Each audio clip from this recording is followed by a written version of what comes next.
Theatre on ടുഡേയുടെ മാന്യ സൗഹൃദ സദസ്സിന് സ്വാഗതം. ഞങ്ങളിവിടെ അവതരിപ്പിക്കുന്ന രണ്ടാമത്തെ നാടകം നാടകാചാര്യനായ ശ്രീ NN പിള്ള രചിച്ച ഗുഡ് നൈറ്റ്. ഇത് രചിക്കപ്പെട്ടിട്ട് കാലമേറെയായെങ്കിലും കേരളത്തിൽ അങ്ങോളം ഇങ്ങോളമുള്ള സദസ്സുകളിൽ ഇത് നിരന്തരം അവതരിപ്പിക്കപ്പെട്ടുകൊണ്ടിരിക്കുന്നു. എത്ര കണ്ടാലും മതിവരാത്ത, എത്ര അവതരിപ്പിച്ചാലും പുതുമ നഷ്ടപ്പെടാത്ത, എത്ര അഭിനയിച്ചാലും കൊതി തീരാത്ത ഒരു അത്ഭുത സൃഷ്ടിയാണ് ശ്രീ NN പിള്ള രചിച്ച ഗുഡ് നൈറ്റ് എന്ന ലഘുനാടകം. ആ നാടകം ഞങ്ങൾ ഒരിക്കൽ കൂടി മലയാള സദസ്സിന് മുന്നിൽ അവതരിപ്പിക്കുന്നു. Good night.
Good morning.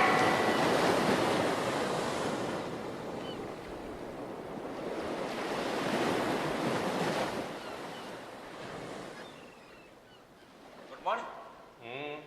Good morning. എന്താ വേണ്ടേ? ಸ್ವಲ್ಪ ಹೆಚ್ಚಿಗೆ ಗುಡ್ ಮಾರ್ನಿಂಗ್.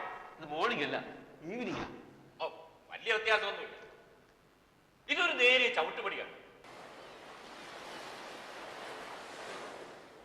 ഇരുളും വിളിച്ചു കൈകോർത്ത് പിടിച്ചു നിൽക്കുന്നു ഒരിടനാണ്. ശരി, നിങ്ങളുടെ അഭിപ്രായം അനുസരിച്ച് നായിക്കളെ. Good evening. Good evening. ഞാൻ ഇവിടെ ഇരിക്കുന്നതിന് വിരോധമൊന്നുമില്ലല്ലോ. ഈ ബീച്ച് വേറെ എത്രയോ ബെഞ്ചുകളുണ്ട്.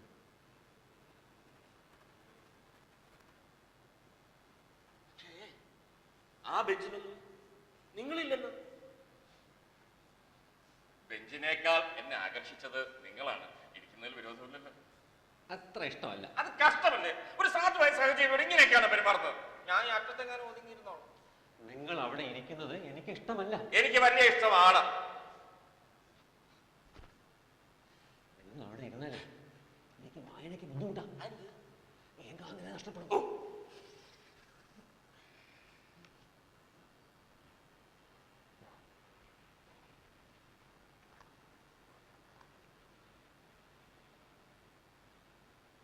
എന്ത് നോക്കാത്? പറഞ്ഞ മനസ്സിലാകും. പറഞ്ഞു നോക്ക്. Geethanjali. Utter nonsense. What do you mean? Exactly the same utter nonsense. ഈ പഞ്ചതന്ത്രവും വായിക്കുക. വലിയ വലിയ തത്വം വളരെ വളരെ ലളിതമായി പ്രതിപാദിക്കുന്ന കൊച്ചു കൊച്ചു.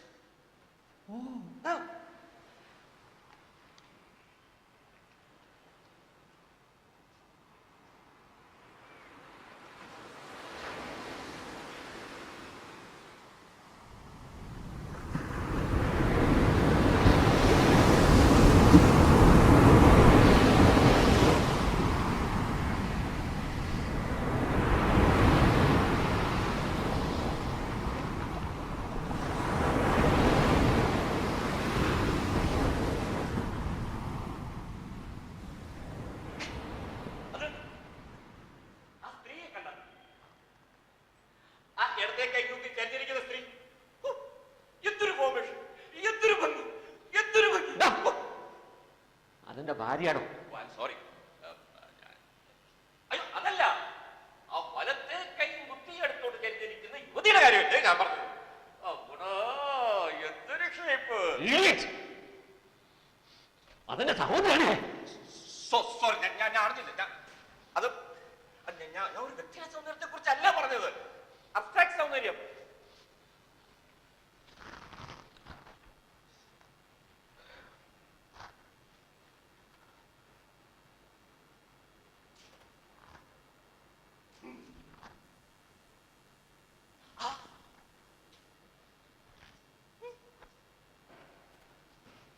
നിങ്ങൾ എന്താ നോക്കുന്നത്? നോക്കുന്നതോ ആരുടെയും ഭാര്യയും സഹോദരിയും അല്ലാത്ത, അബ്സ്ട്രാക്ട് വകുപ്പിൽ പെടാത്ത സമൃദ്ധമായ സ്ത്രൈണ സൗന്ദര്യം ഏറെ കാണാൻ നോക്കുക. നിങ്ങളാൾ കൊള്ളാമല്ലോ. ഇപ്പൊ എന്നെ പറ്റി അല്പം മറപ്പ് തോന്നുന്നുണ്ടല്ലേ?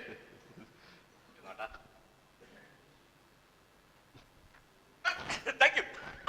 ശല്യപ്പെടുത്തരുത്, ശല്യപ്പെടുത്തരുത്. സംസാരിക്കുന്നേ എനിക്ക് വായിക്കണം. എനിക്ക് സംസാരിക്കണം. നിങ്ങൾ എന്നെ മനഃപൂർവ്വം ഉപദ്രവിക്കാൻ മതി. Not at all. തികച്ചും അപരിചിതരായിരുന്ന രണ്ട് സഹജീവികൾ തമ്മിൽ അടുത്ത് പരിചയപ്പെടുകയല്ലേ? ജീവന്റെ വികാസം തന്നെ ഇത്തരം ചില പരിചയപ്പെടുകയല്ലേ? അതെ, നമ്മുടെ അച്ഛനും അമ്മയും തമ്മിൽ എടുത്ത് പരിചയപ്പെട്ടില്ലായിരുന്നെങ്കിൽ നമ്മൾ ഉണ്ടാവുമായിരുന്നേ. നിങ്ങളൊരു തത്വജ്ഞാനിയാണല്ലോ. സംഭവിച്ചോ? ആദ്യം നിങ്ങൾക്ക് വല്ലാത്ത വെറുപ്പല്ലായിരുന്നു, ഇപ്പോഴോ എത്ര മാറി? വളരെ ഒന്നും മാറിയിട്ടില്ല. വളരെ ഒന്നുമില്ലെങ്കിൽ ഒരു 5 മിനിറ്റ് കൊണ്ട് മാറാവുന്ന എന്റെ പരമാവധി മാറിയിട്ടുണ്ട്. ഇനിയും മാറിക്കൊണ്ടേ. First impression is the first impression. നിങ്ങൾ എന്നെ വായിക്കാൻ സമ്മതിക്കില്ല. അയ്യോ, ഞാൻ അല്ല സമ്മതിക്കാത്തത്. ഇരുട്ടാണ്, കണ്ട സത്യമായി. ഇരുട്ടത്ത് വായിക്കുന്നത് കണ്ണിന് കേടാ. എന്റെ ആരോഗ്യത്തെ കുറിച്ച് നിങ്ങൾക്ക് വലിയ ശ്രദ്ധയാണല്ലോ. സംശയമുണ്ടോ? നമ്മുടെ ആരോഗ്യത്തെ പറ്റി നമ്മുടെ ഗവൺമെന്റിന് എന്ത് ശ്രദ്ധയാണെന്നോ? അതിനുവേണ്ടി ഒരു ഡിപ്പാർട്ട്മെന്റ് തന്നെ ഉണ്ട്, ഒരു പ്രത്യേക മന്ത്രിയുടെ കീഴിൽ. കഴിഞ്ഞ 6 മാസമായിട്ട് ഞാൻ ആ ഡിപ്പാർട്ട്മെന്റ് ചെലവിന്റെ ചികിത്സയിലാണ്. എന്താ സൂക്കേട്? ഇതുവരെ മനസ്സിലായില്ല. ഇല്ല. ഭ്രാന്ത്.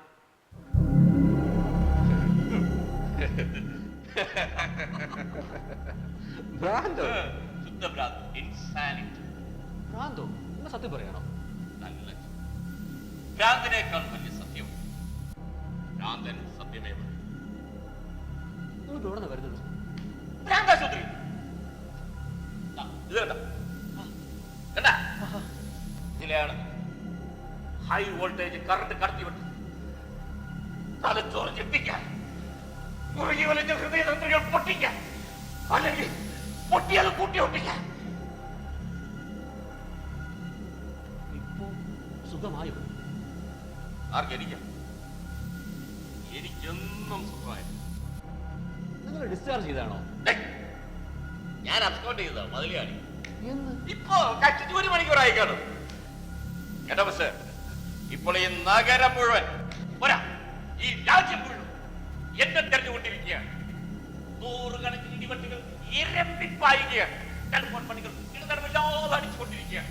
വയർലെസ്സിൽ നിന്നുള്ള വൈദ്യുത രംഗങ്ങൾ അന്തരീക്ഷത്തിൽ മാറാതെ കണ്ടുകയാണ്.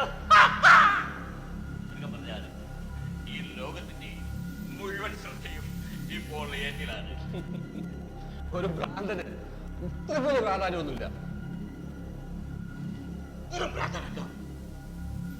Homicidal maniac. Very dangerous criminal. Homicidal maniac. ഞാൻ 2 ആളെ പച്ചയോടെ കുത്തിക്കൊന്നവനാ. കുത്തിക്കൊന്നു? 2 ആളെയോ? ഓരോ കുത്തിനും കൊന്നതിന് ശേഷം പിന്നെ കുത്തി. ചാകപ്രാ. കഷ്ടം. ചത്തതിന് ശേഷം കുത്തിയതാണ് കഷ്ടം. എന്നാ പിന്നെ അവരെ പോസ്റ്റ്മോർട്ടം ചെയ്തത് അതിലും വലിയ കഷ്ടമല്ലേ? ദഹിപ്പിച്ചതോ മഹാകഷ്ടം. അല്ല, ഈ കുത്തുമ്പോൾ നിങ്ങൾക്ക് ഭ്രാന്തുണ്ടായിരുന്നോ? അത് ഞാനെങ്ങനെ പറയും? മനഃശാസ്ത്രജ്ഞന്മാര് പറയുന്നത് എനിക്ക് ഭ്രാന്തായിരുന്നു. പിന്നും കൂടെ പറയുന്നത് അത് ഭ്രാന്തല്ല, കൊലപാതകമാണ്. അങ്ങനെ 2 അഭിപ്രായമാണ്. എന്നിട്ട് തൂക്കാൻ വിധിച്ചു. തൂക്കാൻ വിധിച്ചോ? ആ, ഇത് തൂക്കിയില്ലേ? ഞാനിപ്പോ ഇവിടെ ഇങ്ങനെ ഇരിക്കോ? അപ്പൊ നിങ്ങൾക്ക് കുറേശ്ശെ പ്രാർത്ഥണ്ടല്ലേ?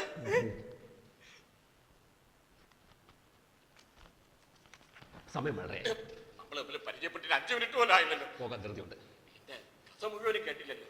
എനിക്ക് കേൾക്കണമെന്നില്ല. എനിക്ക് നിങ്ങളെ കേൾപ്പിക്കണം.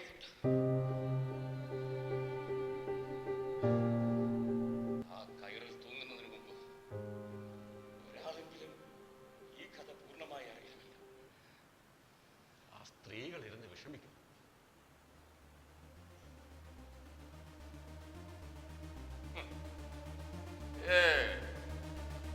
അവർ ഇരിക്കുകയല്ലോ, കൊടും കൈയും കുത്തി കിടക്കേ. പിന്നെ എനിക്ക് ഈ സ്ത്രീകളുടെ കാര്യത്തെ കുറിച്ച് യാതൊരു പരിഗണനയും. ഒരു സ്ത്രീയാണ് ഇതിനെല്ലാം കാരണം. സ്ത്രീയോ? ഞാനെല്ലാം വിസ്തരിച്ച് പറയാം. Very interesting.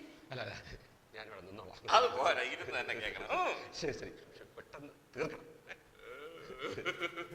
ഭയമാണല്ലേ? എനിക്ക് ഭയമൊന്നുമില്ല.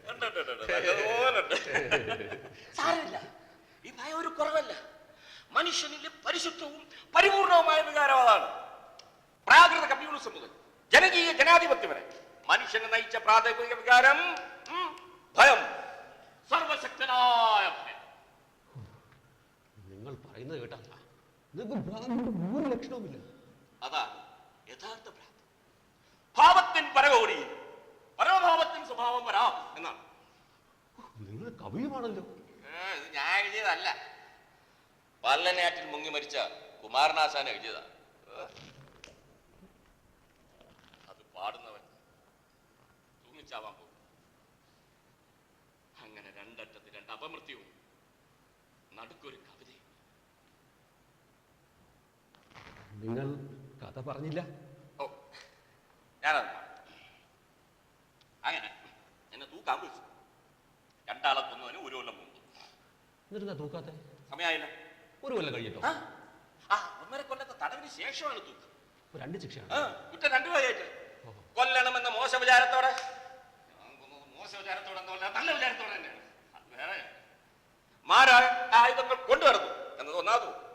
കരുതിക്കൂട്ടി 2 ആളെ നിർദ്ദയം കുത്തിക്കൊന്നു എന്നത് രണ്ടാമത്തെ വകുപ്പ്. ആദ്യത്തേന് 1.5 കൊല്ലത്തെ കണ്ണ് കിടന്നു, രണ്ടാമത്തേന് ചാവുന്നവരെ തൂക്കി. അപ്പൊ രണ്ടും കൂടെ ഒരുമിച്ചാണോ? അങ്ങനെ വെറുതെ അനുഭവിച്ചാ പോരാ. 1.5 കൊല്ലത്തെ തടവിന് ശേഷമാണ് തൂക്ക്. മറിച്ചായിരുന്നു നല്ലതല്ലേ? പക്ഷെ ബുദ്ധി വേണ്ടേ? അതില്ല. അപ്പൊ നിങ്ങളുടെ അവസാന ശിക്ഷ എപ്പോഴായിരിക്കും? അതിനെ നിശ്ചയിക്കുന്നത് ഞാൻ, എന്നെ പിടിക്കുന്നത്. ആട്ടെ, നിങ്ങൾ ഈ ഭ്രാന്താശുപത്രിയിൽ എങ്ങനെ എത്തി? അത് സെൻട്രൽ ജയിലിൽ എന്റെ പെരുമാറ്റത്തിൽ നിന്ന് അവന്മാർക്ക് അങ്ങനെ തോന്നി എന്നെ നേരെ ഭ്രാന്താശുപത്രിയിലേക്ക് അയച്ചു. സ്വബുദ്ധിയോടുകൂടി തൂങ്ങിച്ചാവുകയാണ് എന്ന ഉത്തമ വിശ്വാസത്തോടു കൂടി മരണത്തിന്റെ എല്ലാ മാദക ഭാവങ്ങളും ആസ്വദിച്ചുകൊണ്ടുള്ള ചാകാനെന്നാണ് നിയമാനുശ്വാസം. കഷ്ടം. അഭ്യസ്ത വിദ്യനും വെറും വിദ്യനല്ല, M.Tech, IIT, ഡിസ്റ്റിങ്ഷൻ. അതെ. ഇങ്ങനെയുള്ള നിങ്ങൾക്ക് ഈ അനുഭവം വന്നല്ലോ. എന്റെ സ്ഥാനത്ത് നിങ്ങളായിരുന്നെങ്കിലും ഇത് തന്നെ വരുമാനം. നിങ്ങളൊരാണായിരുന്നു. പറയാം, കേട്ടു.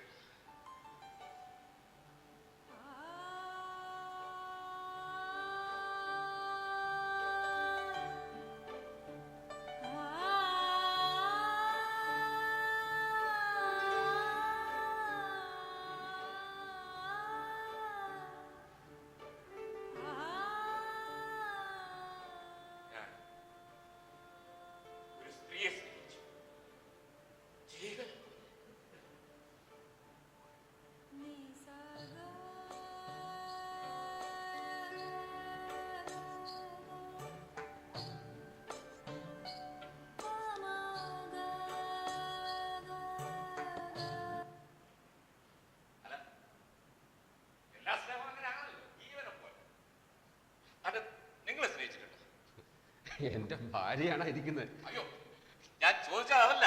നിങ്ങൾ സ്നേഹിച്ചത് ജീവനെ പോലെ അല്ലേ എന്നാണ്. തീർച്ചയായും.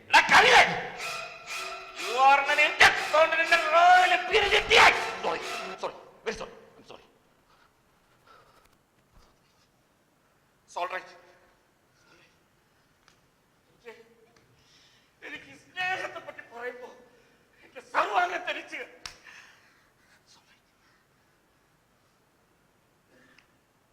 അങ്ങനെ ഞാൻ സ്നേഹിച്ചു ജീവൻ എന്റെ എല്ലാം എന്തെല്ലാം കാര്യമായിട്ടൊന്നുമില്ല. പക്ഷെ അന്ന് എനിക്ക് അങ്ങനെ തോന്നി എല്ലാം അങ്ങനെ ഞാൻ അവളുടേതായി, അവളെന്നെ. നിങ്ങൾ വിവാഹം കഴിച്ചു? കഴിച്ചു. അതാണ് എന്റെ ജീവിതത്തിലെ ഏറ്റവും വലിയ ട്രാജഡി. ഞങ്ങൾ വിവാഹിതരാണ്. അതോടെ എന്റെ അതായത് ഞങ്ങളുടെ പ്രേമം അവസാനം. അതെങ്ങനെ? അതെങ്ങനെ? വിവാഹം കൊണ്ട് തന്നെ. സർ, പ്രേമത്തിന്റെ സൗന്ദര്യം അതിന്റെ അനിശ്ചിതത്വത്തിലാണ്. വിവാഹമണ്ഡപം പ്രേമത്തിന്റെ ശൗടീരമാണ്. കെട്ടുകാരിയില്ല ആ പ്രേമം കെട്ടി ഞാൻ ചാവുന്നത്. ഏയ്, ഞാൻ വിശ്വസിക്കുന്നില്ല. വേണ്ട, വിശ്വസിക്കണ്ട, അനുഭവിച്ച് അറിഞ്ഞാൽ മതി. എന്നിട്ട് വിവാഹത്തിന്റെ പിറ്റേ ദിവസം മുതൽ അവളുടെ തൽസ്വരൂപം കാണാൻ തുടങ്ങി.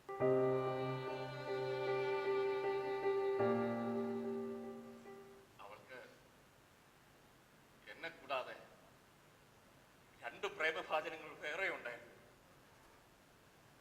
സഹിക്കോ മിസ്റ്റർ? ഇല്ല, ഒരിക്കലുമില്ല. നിങ്ങളുടെ ഭാര്യയ്ക്കാണ് മറ്റൊരു കാമുകനുണ്ടെന്ന് അറിഞ്ഞാൽ നിങ്ങൾ സഹിക്കോ? ഇല്ല ഇല്ല. ഞാൻ എന്റെ ഭാര്യയ്ക്ക് 2 പേരുണ്ടെന്ന് അറിഞ്ഞിട്ട് ഞാൻ സഹിച്ചു.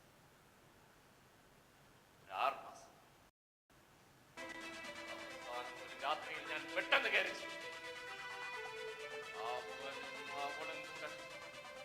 ഒരു കട്ടിൽ കിടക്കേ, എന്റെ കട്ടിൽ. അത് കണ്ടത് എന്റെ കണ്ണിൽ ഒരു ഇരുട്ട് കയറി. ഒരൊറ്റ കുത്തിൽ ഞാൻ രക്ഷയെ കൊന്നു. പിന്നെ ഒരു 10 പറ്റൂടെ പറ്റിയേ.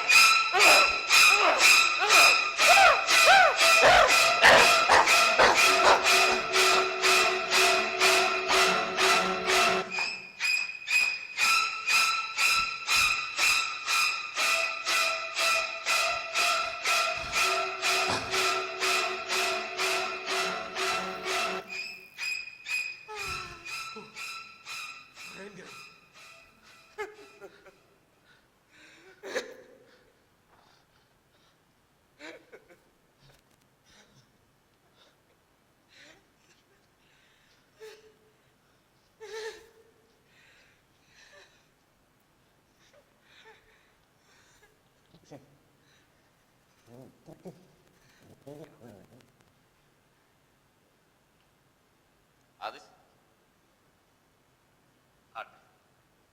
അവിടെ ഒരു 100 വാരാഗ്രഹിക്കുന്ന നിങ്ങളുടെ ഭാര്യയുടെ സൗന്ദര്യം ഞാൻ അറിയാതെ ഒന്ന് ആസ്വദിച്ചപ്പോൾ എന്തുമാത്രം ദേഷ്യമാണ് നിങ്ങൾക്കുണ്ടായത്. അന്ന് ഞാൻ അവരെ കണ്ടതിന്റെ ഭാര്യയുടെ നെഞ്ചത്താണ്. കൊല്ലണോ വേണ്ടായോ?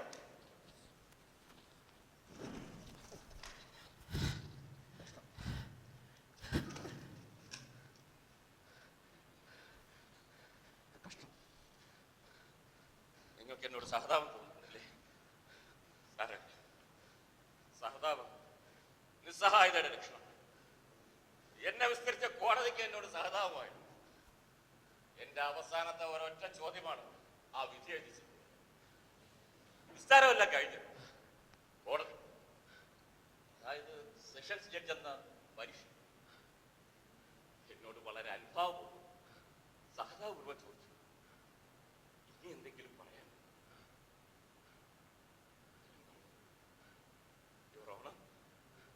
അങ്ങയുടെ ഭാര്യയുടെ കൂടെ രാത്രി ഞാനൊന്ന് കിടന്നോട്ടെ.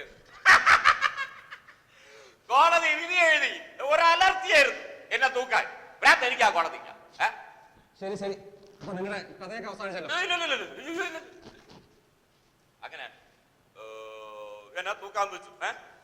വകുപ്പ് 2-ൽ 1.5 കൊല്ലത്തെ തടവിന് ശേഷം തൂക്കാനായിരുന്നു വിധി. എന്നാ പിന്നെ എന്നെ 2 പ്രാവശ്യം തൂക്കാൻ വെച്ചായിരുന്നു. ഞാൻ അതിനൊന്നും പോയി. ഞാൻ നേരെ സെൻട്രൽ ജയിലിലേക്ക് പോയി. അവിടെ വെച്ച് എനിക്ക് ഭ്രാന്താണെന്ന് അവർ തീരുമാനിച്ചു. ഭ്രാന്താശുപത്രിയിലേക്ക് അയച്ചു. ബുദ്ധി വീണ്ടെടുത്ത് വിധിപ്രകാരം കൊല്ലാൻ. നിങ്ങൾ ഇപ്പോൾ തടവ് ചാടിയില്ലേ? അത് വലിയ കുറ്റമല്ലേ? ചോദിക്കാനുണ്ട്, വലിയ കുറ്റം തന്നെയാണ്. പിന്നെ ഞാൻ തടവ് ചാടിയത് വെറുതെ അല്ല. എന്റെ ഭാര്യയ്ക്ക് ഒന്നല്ല 2 കാമുകന്മാരുണ്ടായിരുന്നു ഞാൻ പറഞ്ഞില്ലേ. ആ 2ാമത്തവനെ കൂടെ തട്ടിയേ ഇനി എന്നെ my life mission, my ambition. ഇനി ഞാൻ എത്ര കൊന്നാലും എന്നെ ഒരിക്കലെത്തും. അവനെ ഞാൻ തെരഞ്ഞു പിടിച്ച ഒരൊറ്റ കുത്തിനെ കൊല്ലും. 3 കാലം. അയാൾ എവിടെയുണ്ടെന്ന് നിങ്ങൾക്ക് അറിയാമോ? അവിടെയാണ് അല്പം പ്രയാസം. അയാളെ ഞാൻ 1-2 തവണ മാത്രമേ കണ്ടിട്ടുള്ളൂ. ഏതാണ്ട് ഇതേ പൊക്കം, ഇതേ വണ്ണം, ഇതുപോലെ ഇതേ നിറം, ഇതുപോലെ ചെറിയൊരു മീശയുണ്ട്. നിനക്ക് എത്ര പ്രായം? 38. അയാൾക്കും വയസ്സ് 38 കാണുമെന്ന് തോന്നുന്നു. മാത്രമല്ല ടാഗോർ കവിതകളിലാണ് കമ്പം. അവൾക്ക് വന്ന എഴുത്തുകളിൽ ഞാൻ ചില ഉദ്ധരണികളൊക്കെ കണ്ടിട്ടുണ്ട്. ബുദ്ധിയുള്ളവരെല്ലാം ഒരേ ആകൃതിയിലുള്ളവരായിരിക്കും. നിങ്ങൾ എന്താണ് ഈ പറഞ്ഞു വരുന്നത്? പറഞ്ഞു വരുന്നത് നിങ്ങൾ അവളുടെ 2ാമത്തെ കാമുകന്റെ തനിച്ഛായാണ്. ഒരേ ചായ പലരും കാണും, പക്ഷെ ഒരേ മറുപുള്ള പലരും കാണും. മറന്നു. അതെ, കറുത്ത് തടിച്ച് 4 രൂപ വട്ടത്തിലുള്ള മറങ്ങ് അയാളുടെ പടലിയുടെ പിൻഭാഗത്ത് ഇവിടെ വരും. ഞാൻ നോക്കട്ടെ. അന്ന് പറയാനിക്ക് മനസ്സിലായി. മാർഗുണ്ടല്ലേ? എനിക്കത് അറിയാമായിരുന്നു. ആദ്യമായി നിങ്ങളുടെ പിന്നിൽ നിന്നപ്പോ ഞാനത് ശ്രദ്ധിച്ചതാണ്. ഞാൻ അനുവദിച്ച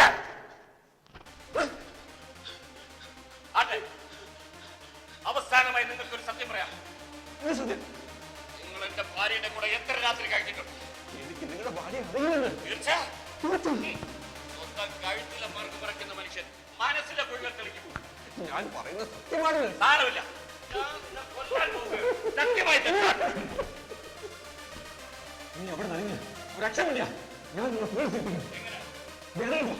ആ ഫോണിൽ പോലീസ് ഒരുമിച്ചായിരിക്കും. വിളിക്കും.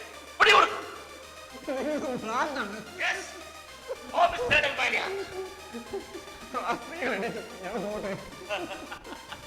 അവർ കേൾക്കുന്നത് പിടിയായി നിങ്ങളുടെ ശവമായിരിക്കും.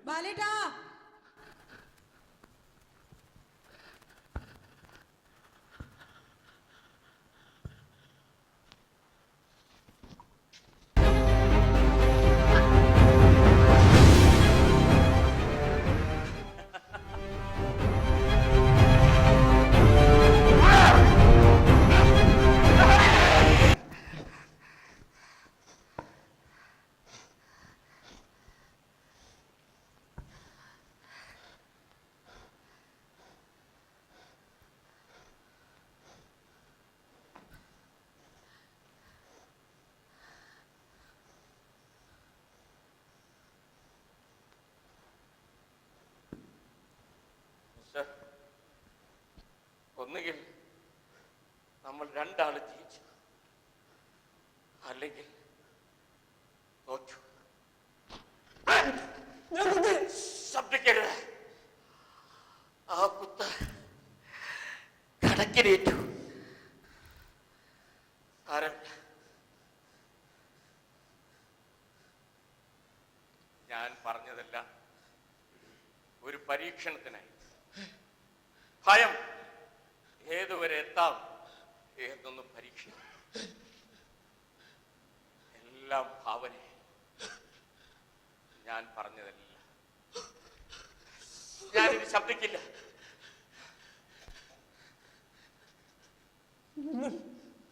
കൊലപാതകയാണോ? ഞാൻ ഒരു ഈച്ചയെ പോലും കൊന്നിട്ടില്ല. അയ്യോ, നിങ്ങൾക്ക് ഭ്രാന്തുണ്ടോ? ഞാൻ എങ്ങനെ പറയുന്നു? High voltage electricity is burning through the gray matter. ഞാൻ നിങ്ങളെ ആശുപത്രി എത്തിക്കാം. വേണ്ട വേണ്ട, ഇങ്ങ് വരും. ഞാൻ രക്ഷപ്പെടും. പിന്നെ അവരെന്റെ മരണമൊഴി എടുക്കും. ഞാൻ ചിലപ്പോ സത്യം പറഞ്ഞു പോയത്. മരണത്തിന്റെ മുഖം കാണുന്ന മനുഷ്യൻ സത്യമേ പറയൂ. പൊയ്ക്കോളൂ, ഒന്നും അറിയാത്ത മട്ടിൽ പൊയ്ക്കോ. വേഗം.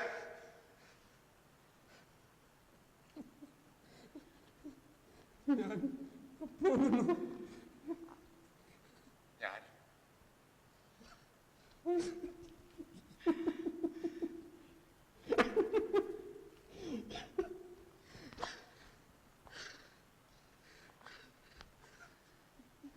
മിസ്റ്റർ, ദേഹത്തെങ്ങാനും ചോര തെറിച്ചിട്ടുണ്ടോ? നന്നായി. ആ കത്തി എന്റെ കയ്യിൽ പിടിപ്പിക്കും. എന്നിട്ട് ഒന്നും അറിയാത്ത വണ്ടി പൊയ്ക്കോ. വേഗം.